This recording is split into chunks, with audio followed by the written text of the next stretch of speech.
오늘 에베소서 2장 말씀으로 교회란 무엇인가라는 제목으로 함께 은혜의 시간을 갖고자 합니다.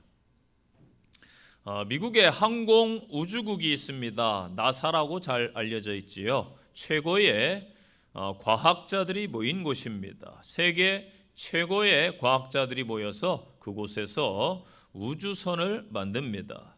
그런데 우주선을 만드는 직원들 중에 IQ, 이 지능지수가 100 정도가 되는 평범한 직원들도 제법 있다고 합니다.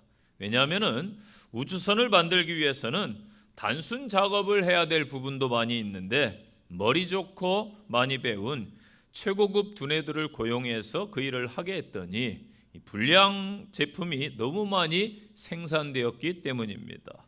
이 천재들에게 단순한 작업을 시켰더니 우리를 뭘로 보고 왜 이러한 일을 시키느냐, 이 자존심이 상해서 제품을 성실하게 만들지 않았던 것입니다.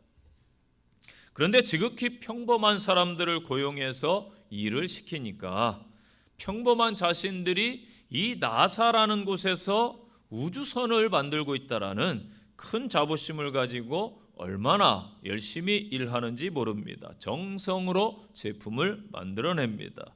그러니 자연 좋은 제품이 만들어질 수밖에 없습니다. 저는 우리 교회를 보통 목사가 목회하는 교회로 보고 있습니다. 또한 성도들도 보통 성도들이 모인 곳이라고 봅니다. 제가 볼 때 특출난 성도도 없고 또 모자란 성도들도 없습니다. 서울에 있는 보통 교회에서 여러분은 신앙생활하고 계신 것이지요. 조금 자존심 상하시나요? 나는 높은데. 그러나 이 교회 공동체는 특별한 사명을 가지고 있습니다. 하나님께서 친히 세워 주셨기 때문입니다. 또한 여러분 여기 모인 분들은 특별한 분들입니다. 우리 옆에 성도님께 인사하세요. 특별한 분이십니다. 왜냐하면 하나님께서 여러분들을 불러내시고 죄악된 세상에서 구원하시고 택한 자녀들이기 때문입니다. 9월 5일 무슨 날인 줄 아시나요? 제 생일 아닙니다. 우리 교회 창립 기념일입니다. 저는 제 생일을 특별하게 여기지 않아요. 매년 돌아오는 생일 중요한가 해서 모르고 막 잊어버리는데 감사하게도 아내가 무슨 사명을 받았는지 꼬박꼬박 챙겨줍니다. 감사할 뿐이지요. 그러나 이 교회 생일은 특별합니다. 이 땅의 교회는 세상의 그 멋진 건축물과 다르기 때문입니다. 특별한 하나님의 목적 때문에 세워졌습니다. 바로 여러분들의 성도들의 그 눈물, 그 헌신, 귀한 물질과 그 기도로 세워져 가기 때문입니다. 교회가 세워진 이 기념주일을 맞이해서 이 교회가 연륜에 맞게 성숙해지고 또한 하나님의 사명을 다시 잘 감당하는 바람이 있습니다. 요즘 미디어가 발달해서요, 수십 년 막 모르고 지내던 이러한 사람들로부터 친구들로부터 연락이 오기도 합니다. 동창회에 나오라는 거지요. 동창회에 나가는 조건은 딱 한 가지밖에 없어요. 그 학교를 졸업했으면 나갈 수 있습니다. 이 봄철 새학기가 되면은 막 학교에서 여러 공문들이 옵니다. 그 중에 학부모회에 가입해 주세요. 그 가입 조건은 딱 한 가지입니다. 우리 아이가 그 학교를 다니면 되는 것이지요. 작은 조직이든 큰 조직이든 그곳에 가려면은 조건이 있습니다. 조건에 맞아야 되지요. 심지어 외국의 어느 식당에 가니까 옷차림이 손님들에게 거부감을 줄 수 있다며 입장을 거절당하기도 합니다. 제가 아주 오래전에 뉴욕에 갔는데 뉴욕은 자유로운 도시라 생각해서 제가 슬리퍼 끌고 반바지 입고 돌아다녔습니다. 멋있는 식당이 있어서 가려고 그랬는데 당신 안 됩니다. 우리 식당을 뭘로 보고. 당황했지만은 존중해 주었습니다. 그런데 교회는요, 자격, 조건 그 무엇도 따지지를 않습니다. 하나님은 이사야 55장에서 선지자를 통해서 말씀을 주셨습니다. 돈 없는 자도 와라, 목마른 자도 와라, 죄 지은 자, 심지어 죄인들도 오라. 아멘. 돈 있고 명예 있고 빽 있고 조건 좋고 금수저, 세상에 이런 사람들을 환영하고 오라 하지만 우리 하나님께서는 죄인들을 오라고 하십니다. 아무 가치도 없는 자들이 모인 것이 아마도 교회가 아닐까.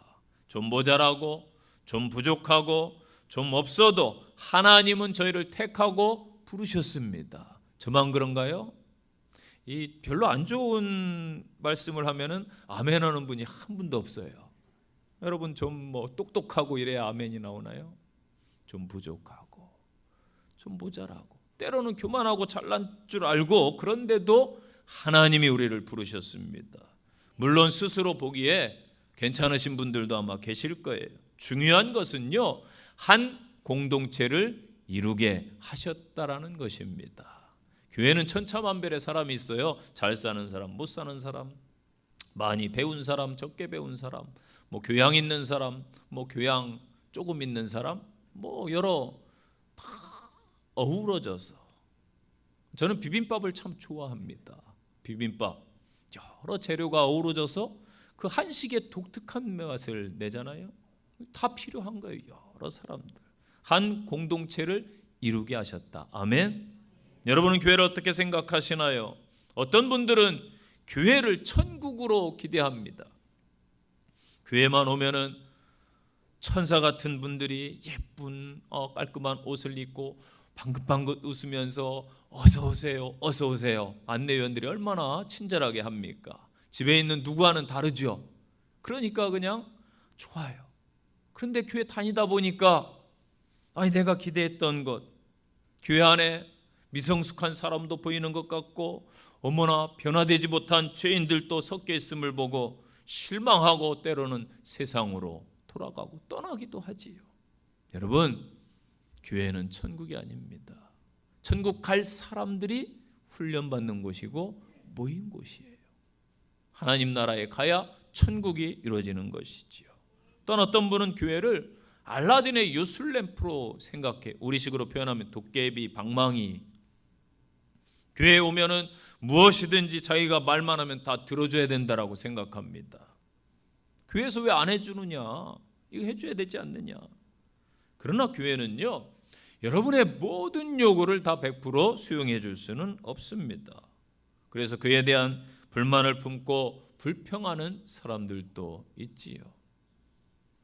하나님께 수많은 교회 중에 여러분을 이 영등포 침례교회로 부르셨습니다. 함께 신앙생활을 하게 하셨습니다. 함께 아름다운 교회를 이 땅에 잘 세워 가시기를 바랍니다. 본문을 통해서 주시는 말씀으로 은혜를 받겠습니다. 첫 번째, 그러기 위해서는 우리의 실상을 잘 알아야 된다는 거예요. 내가 전에 어떠한 존재였는지 여러분이 잘 아시잖아요. 저는 여러분을 잘 몰라요. 100%. 여러분도 아마 저를 100% 잘 모를 거예요. 내가 어떠한 존재였는지 알면은 교회에서 그저 감사만 있을 뿐입니다. 저 또한 마찬가지예요. 아침에 교회 올 때마다 그런 생각이 들어요. 교회 왔구나, 감사하다. 목회할 교회가 있어서 감사하다. 성도들의 사랑을 받으니 감사하다. 오늘도 주일인데 교회 올 수 있어서 감사하다. 저 또한 그저 은혜로 감사함으로 목회할 뿐입니다. 11절 12절 보세요. 너희는 그때 육체로는 이방인이요 손으로 육체에 행한 할례를 받은 무리라 칭하는 자들로부터 할례를 받지 않은 무리야 칭함을 받은 자들이라. 그때 너희는 그리스도 밖에 있었다. 이스라엘 나라 밖의 사람들이다. 약속의 언약에 대하는 외인이요 세상에서도 소망이 없고 심지어 하나님도 없는 자이더니. 아멘. 하나님을 몰랐는데 이 교회 공동체에 소속해 하셔서 하나님을 섬기게 하신 은혜가 얼마나 감사한가. 하나님을 떠난 인간은 영원한 이방인입니다. 우리 모든 사람은 다 죄인입니다. 죄가 없는 사람은 이 세상에 아무도 없어요. 여러분 자신이 죄인이라고 생각해 본 적이 있으신가요? 우리가 살고 있는 이 세상을 여러분이 거하는 방이라고 생각해 보세요. 이 방 안에는요 보이지 않는데 먼지가 엄청 쌓여 있어요. 지금도 계속 먼지가 내리지요. 어느 날 햇빛이 들어올 때 보니까요, 이렇게 먼지가 많았나? 치워도 매일 치우는데도 그렇지요. 아무리 이 방 속에서 먼지를 피한다고 조심한다고 해서 그 먼지를 피할 수 있는가?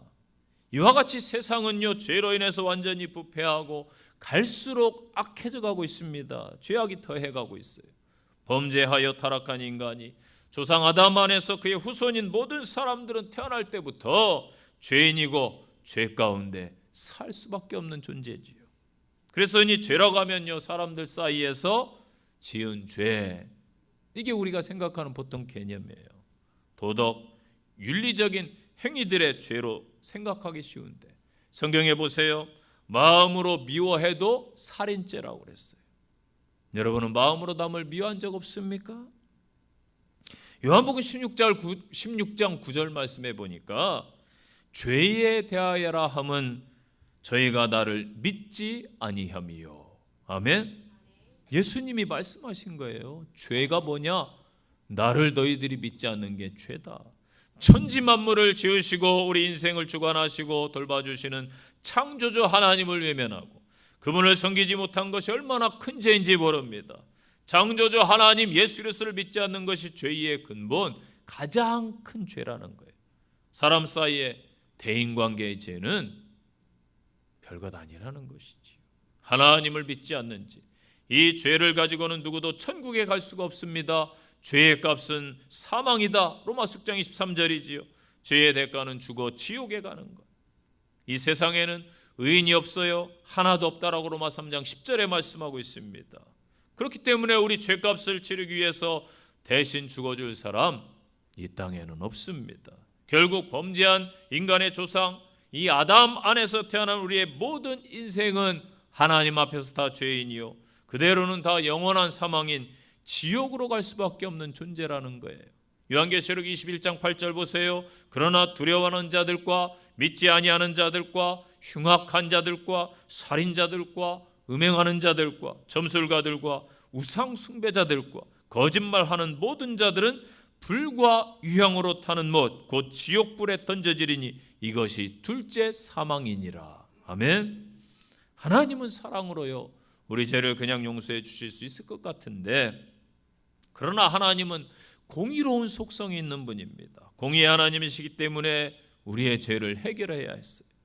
그런데 이 땅의 사람들 중에는 죄를 해결할 만한 의인이 없다라는 게 문제지요. 결국 오직 의로우신 하나님 그 자신이 우리 죄를 해결하기 위해서 우리 죄를 위해 대신 죽어주기로 작정하신 것입니다.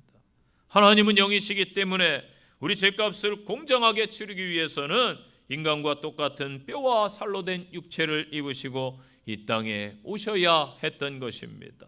요한복음 3장 16절 하나님이 세상을 이처럼 사랑하사 독생자를 주셨으니 이는 그를 믿는 자마다 멸망하지 아니하고 영생을 얻게 하려 하심이라. 하나님의 그의 아들을 세상에 보내신 것은 세상을 심판하려 하심이 아니요 그로 말미암아 세상이 구원을 받게 하려 하심이라. 아멘. 그래서 그 하나님이신 하나님의 아들이 예수 그리스도라는 이름으로 사람의 몸을 입고 이 땅에 오신 것입니다. 그리고 죄가 없으신 예수님께서 하나님 앞에 죄인 된 우리 인생들의 모든 죄값을 우리를 대신에 치르기 위해서 십자가에 못 박혀 고통당하시고 피 흘려 돌아가신 것입니다. 우리는 이 예수님과 관계가 없던 사람들이었어요. 밖에 있던 자들이었습니다. 그러나 13절 말씀처럼 멀리 있던 우리가 예수 안에서 그의 피로 가까워졌습니다. 13절 예수의 피로 가까워졌느니라. 아멘. 복음성가에서 말하듯이 우리는 사랑의 띠로 하나가 되었습니다. 예수님의 피라는 띠로 묶여있는 존재가 성도들이라는 것이지요. 타락한 인간 조상 아담의 후손인 우리 모든 사람은 태어날 때부터 죄인으로 태어나서 하나님을 모른 채 죄 가운데 살아가고 있고 죄로 말미암아서 무엇이 찾아옵니까? 두려움, 불안, 고통, 질병, 저주, 심지어 죽음, 심판이 다가온 것입니다. 죄인된 우리 스스로 이 문제를 해결할 수가 없어요. 사람들은 죄를 회개하고 하나님께로 돌이키지 않으면 참 평안이 없는 것입니다. 누구든지 그래서 예수 믿기 전까지는 인생의 근본 문제인 이 모든 죄와 죽음의 문제에서 벗어날 수가 없습니다. 예수님만이 유일한 구원자입니다. 저나 인간의 예수 그리스도 외에 죄값으로 죽을 인생의 운명을 바꿀 사람은 없습니다. 하나님이 사람의 몸을 입고 오신 예수님만이 바로 십자가의 대속 죽으심, 그 부활만이 인생의 근본 문제, 우리의 모든 것을 해결한 줄로 믿습니다. 얼마나 감사한 일이에요. 저와 여러분은요, 이제 주인 되시는 예수님을 믿는 한 공동체입니다. 믿습니까? 우리의 실상은 죽음과 영원한 형벌, 소망이 없는 자였지만 예수님을 통해 하나님의 그 크신 사랑을 받았고 하나님의 귀한 은혜를 입었습니다.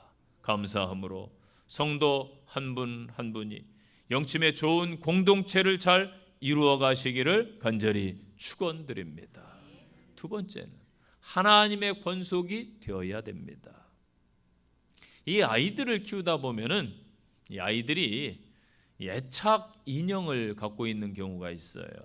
그 인형을 아주 소중하게 생각합니다. 그래서 그 인형이 없으면은 불안해하기도 하고 또 잠 못 이루기도 합니다. 성도 여러분에게 묻겠습니다. 여러분은 무엇에 애착이 있으신가요? 물질, 명예, 권세, 어떤 분들은 자동차에 꽂혀서 사는 분도 있고, 골프, 주식, 중요합니다. 물론 성도 여러분, 바라기는 교회에 대해서도 애착을 갖기 바랍니다. 하나님의 교회, 이 성도들의 공동체에 좀 더 마음을 써주시고 관심을 표해 주시기를 바랍니다. 그럴 때에 하나님의 나라와 그 크신 하나님의 은혜가 여러분 심령에, 여러분의 삶에 임할 줄로 믿습니다. 19절 보세요. 이제부터 너희는 외인도 아니요 나그네도 아니요 오직 성도들과 동일한 시민이요 하나님의 권속이라. 하나님의 권속이라. 아멘. 에베소서는요 교회론으로 잘 알려진 서신서예요. 교회를 한 몸 공동체, 살아있는 유기체로 표현하고 있습니다. 그래서 여러분들은 다 잘났든 못났든 함께 묶인 공동체, 유기체입니다. 성도는 바깥 사람도 아니요 잠깐 왔다 돌아가는 손님도 아니요 권리가 다 같은 하나님의 시민, 하나님의 가족입니다. 외인은 뭐예요? 교회와 상관없는 사람입니다. 이 목회자로서 제일 안타까운 성도가 있어요. 교회도 정하지 못하고 오늘은 이 교회, 내일은 저 교회. 상당히 낭만스럽지요. 요즘 시대에 맞게. 그런데 여러분 예를 들어 자기 집이 없어가지고 오늘은 여기 호텔, 내일은 저기 모텔, 그러다 어느 날은 여인숙, 또 나중에는 노숙, 심지어 이 집에서 밥을 먹고 저 집에 가서 하루 한 끼 먹고, 이게 여러분 바른 삶일까요? 아니지요. 여러분 외인이 되지 마시기 바랍니다. 저희 교회도 가끔 외인이 들립니다. 사정이 다 있겠지요.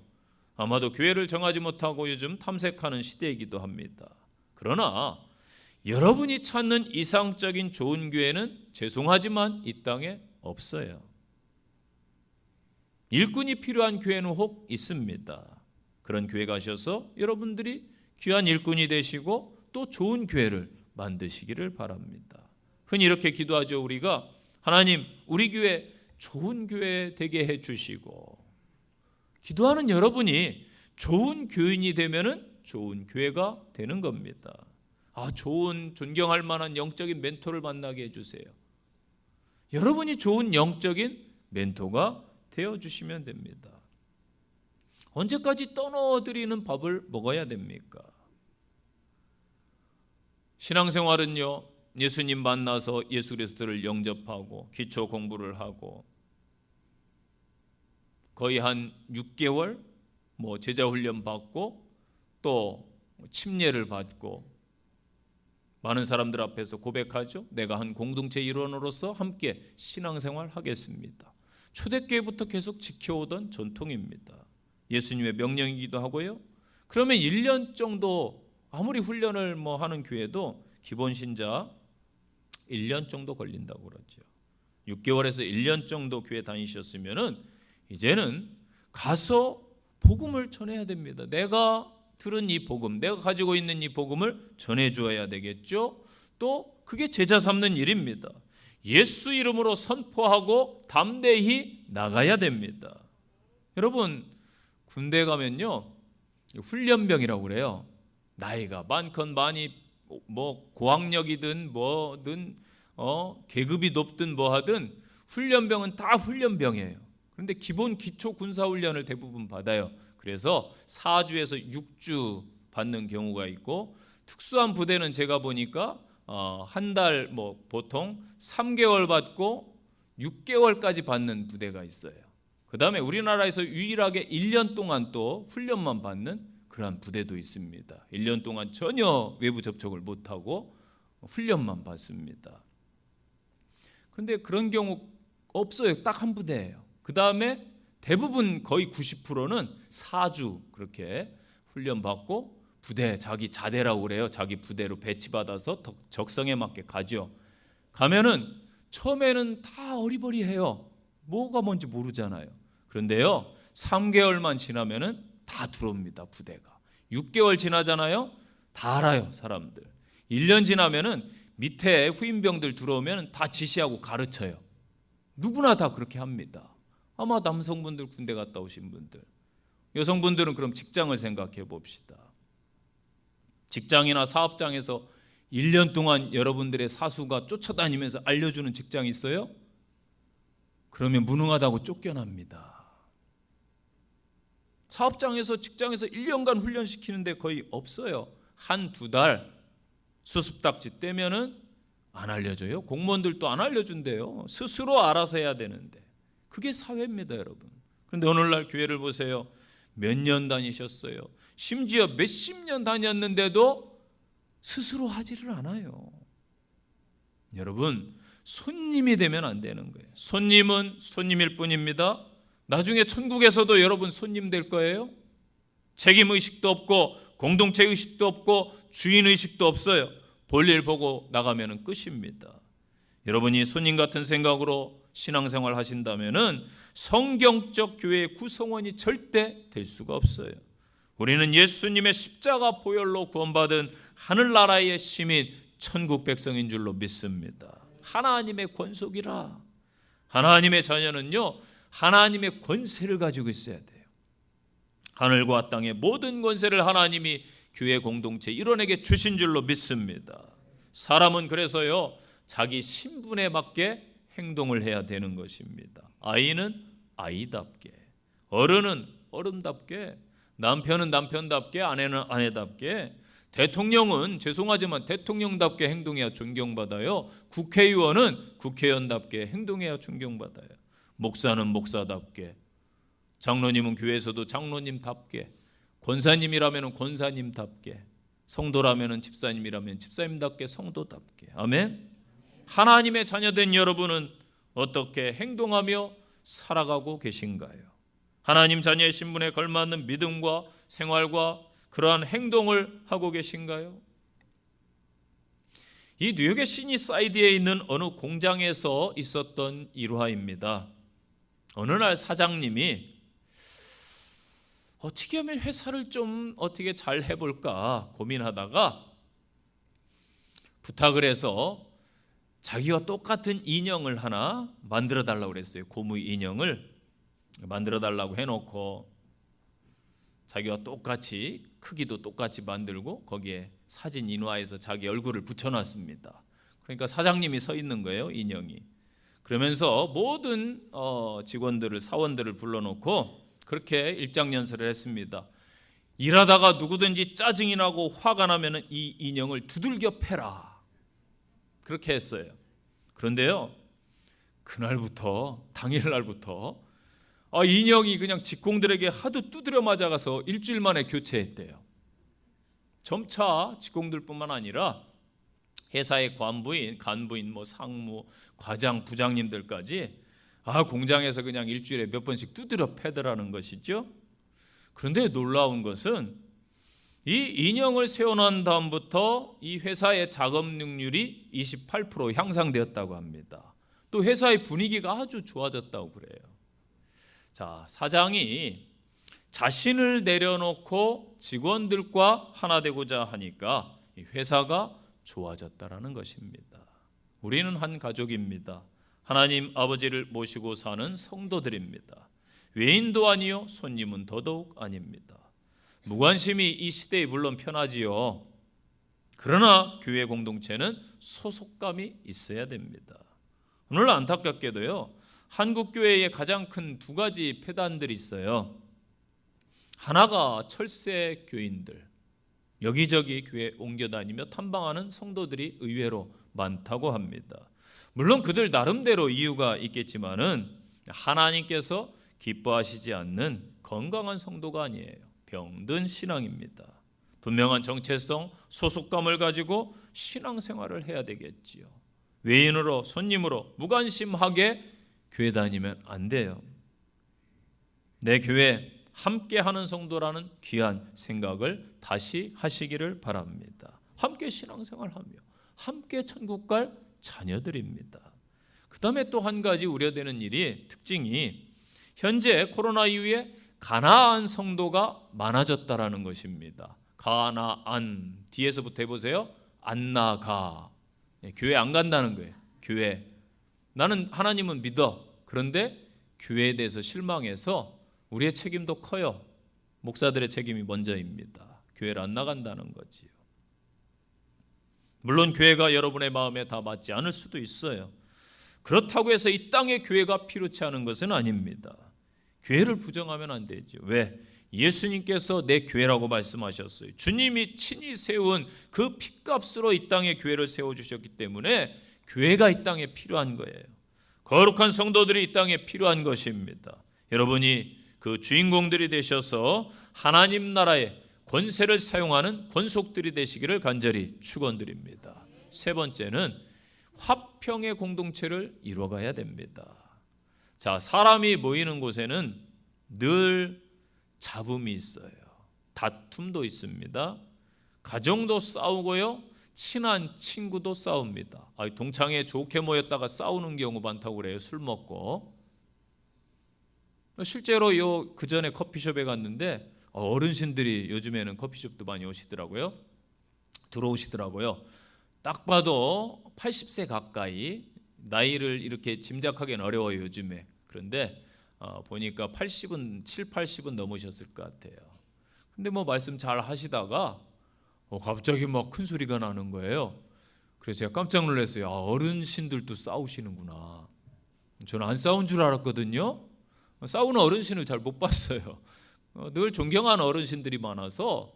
근데 싸우는데 무섭더라고요. 욕하면서 싸워요. 글쎄, 저 처음 봤어요. 욕하면서 찰지게 욕하면서. 그래서 깜짝 놀랐습니다. 직장도 싸우죠. 암암리에 질투도 하고 싸웁니다. 지금 국가 간에 지금 전쟁 싸우고 있습니다. 그러나 여러분, 직장과 사회 단체와 가정의 다른 점이 한 가지가 있어요. 가족은 싸워도 금방 화해해요. 별것도 아닌 것처럼 되지요.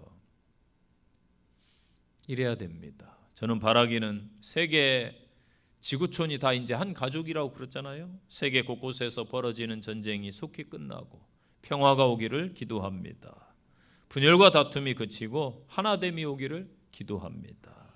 오늘 14절 보세요. 우리의 화평이신지라 하나님과 16절에 화목하게 하려 하심이라 17절에 너에게 평안을 전하시고 평안을 전하셨으니.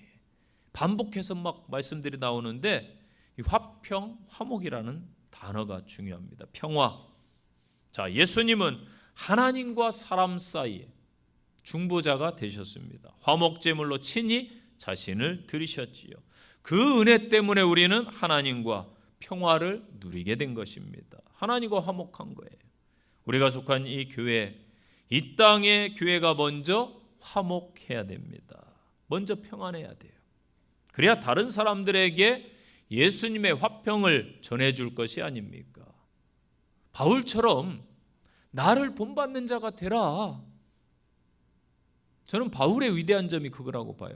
어떻게 자신을 본받는 자가 되라고 할 수 있을까?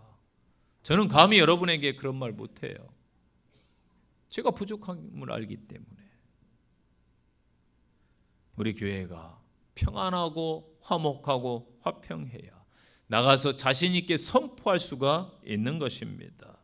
여기 계신 성도들이 스스로 평화의 메신저, 화목의 메신저임을 자각하시기를 바랍니다. 성 프란치스코 아시스의 기도문 아시지요? 주여 나를 평화의 도구로 써 주소서. 잘 아시지만 오랜만에 한번 들어보시기 바랍니다. 주여 나를 평화의 도구로 써 주소서. 미움이 있는 곳에 사랑을, 다툼이 있는 곳에 용서를, 분열이 있는 곳에 일치를, 의혹이 있는 곳에 믿음을, 잘못이 있는 곳에 진리를, 절망이 있는 곳에 희망을, 어둠이 있는 곳에 빛을, 슬픔이 있는 곳에 기쁨을 가져오게 하소서. 위로받기보다는 위로하고 이해받기보다는 이해하며 사랑받기보다는 사랑하게 하여 주소서. 우리는 줌으로써 받고 용서함으로써 용서받으며 자기를 버리고 죽음으로써 영생을 얻기 때문입니다. 아멘. 교회는요, 이 세상의 가교 역할을 잘 해야 됩니다. 하나님의 나라와 세상 나라의 가교, 즉 구원의 가교, 평화의 다리입니다. 그렇기 위해서는 18절 말씀이 중요해요. 그로 말미암아 우리 둘이 한 성령 안에서. 아멘. 어디 안에서? 성령 안에서. 옆에 성도님과 인사합시다. 성령 안에서 합시다. 아멘. 부부가 몇 명이 살아요? 부부가 세 명이 계신 건 아니죠? 둘 삽니다. 부부가. 그런데요, 2명밖에 안 사는데 영 안 맞아. 징그럽게 안 맞는다고 그래요. 그래서 뭐라고 그러냐면 로또라고 불러요. 안 맞으니까. 셋, 넷이 모이면 하나 되기가 더 힘들어요. 그런 소리 있지요? 국회의원들이 왜 싸우는 줄 아세요? 인원이 많아 그랬대요. 그래서 줄여야 된다는 소리가 나와요. 우리 주변에 잡음이 많지요? 하나 되지 못해서 그렇습니다. 여러분, 교회 역사도 그렇고 가정의 역사도 그렇고요, 공동체, 어느 공동체든지 하나 되지 못하면 어때요? 시끄러운 거예요. 화목이 그래서 어려워요. 성도들의 화평은 그래서 내 힘으로 안 돼요. 성령 안에서 이루어져야 됩니다. 성령은 우리를 하나로 묶어 놓습니다. 성령은 모든 것을 가능케 합니다. 성령의 역사가 우리의 삶에 그렇기 때문에 나타나야 될 줄로 믿습니다. 성령의 사람이 돼야 돼요. 이 교회에요, 성령의 사람들이 많아지면 아무 문제가 없어요. 걱정거리도 없어요. 잘 될 줄로 믿습니다. 아멘. 여러분의 가정도 마찬가지예요. 성령의 사람 한 사람만 있어도 가정이 평화로워요. 부딪힐 것도 성령의 사람은 그래, 내가 참아야지. 주님의 마음을 품어야지. 그래야 사람을 얻는 거예요. 구원을 시킬 수 있어요. 안 믿는 가족들을. 회사에서도 마찬가지죠. 내가 모자라서 참나요? 억울해서 참나요? 아니지요. 내가 예수의 사람이기 때문에 참아야 되는 거예요. 그래야 화목이 오는 거예요. 영국의 시인인 프리얼은 그렇게 말했어요. 인간 혼자는 절대로 행복할 수가 없다. 행복은 서로 주고받는 데서 생기는 것이죠. 이것이 화목입니다. 이 마종아 시인의 시가 있습니다. 제목이 딸을 위한 시. 시를 음미할 때는 조용히 눈을 감고 음미하는 거예요. 한번 들어보세요. 한 시인이 어린 딸에게 말했다. 착한 사람도 공부 잘하는 사람도 다 말고 관찰을 잘하는 사람이 되라고. 겨울 창가에 양파는 어떻게 뿌리를 내리고 사람들은 언제 웃고 언제 우는지를, 오늘은 학교에 가서 도시락을 안 싸온 아이가 누구인지 살펴서 함께 나누어 먹기도 하라고.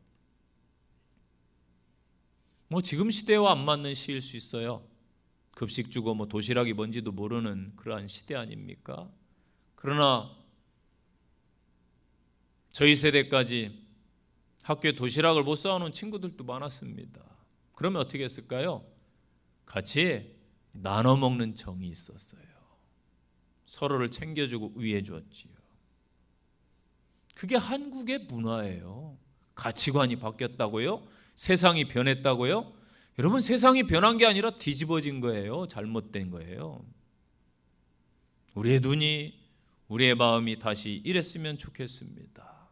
현재 전쟁하는 곳에 우리의 마음이 가면 좋겠습니다. 현재 힘겨워하고 아파하는 분들에게 우리의 마음이 쓰이면 좋겠습니다. 이런 마음이면요, 온 세상이, 이 나라가 평화로워질 겁니다. 마귀는요, 이 세상을 어지럽혀요. 평화를 깨뜨립니다. 현재 얼마나 마귀가 여러분 역사하는 줄 아세요? 뉴스를 보니까요, 강남 한복판 내거리 전광판에 동성애 영상이 버젓이 상영되고 있어요. 그래가지고 강남 주민들이 막 지나가다가 구청에 항의를 해가지고 며칠 만에 내렸어요. 지금 여러분, 나라가 이런 나라인데 죄의식조차도 없어요. 잘못이라고 여기지 않아요.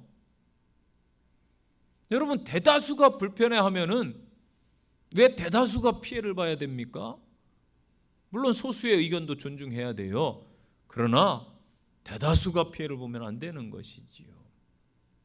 오늘날 마귀가 이 가치관을 막 뒤섞어 놨어요. 분노하게 하고 파괴하게 하고 망가뜨리고 깨뜨려버리고 막 무너뜨립니다. 가정을 파괴하잖아요. 사람들의 관계를 파괴하잖아요. 교회를 무너뜨리려 역사합니다. 이 사회를 막 무너뜨려요. 가치관도 다 무너뜨려 놨어요. 이 세상을 현재 무너뜨리려 하잖아요. 여러분, 짧은 인생 마귀에게 쓰임받지 마세요. 아멘? 하나님께 쓰임받아도 모자란 시간이에요.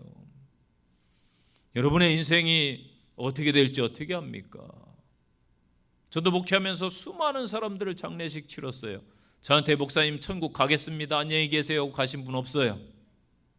언제 어떻게 될지 모르는 우리의 인생, 짧다면 짧고 길다면 긴 인생 가운데 화평을 회복하고 평화를 회복하고 화목을 줄 수 있는 성도들이 되어야 돼요. 그러기 위해서는 영적으로 보세요.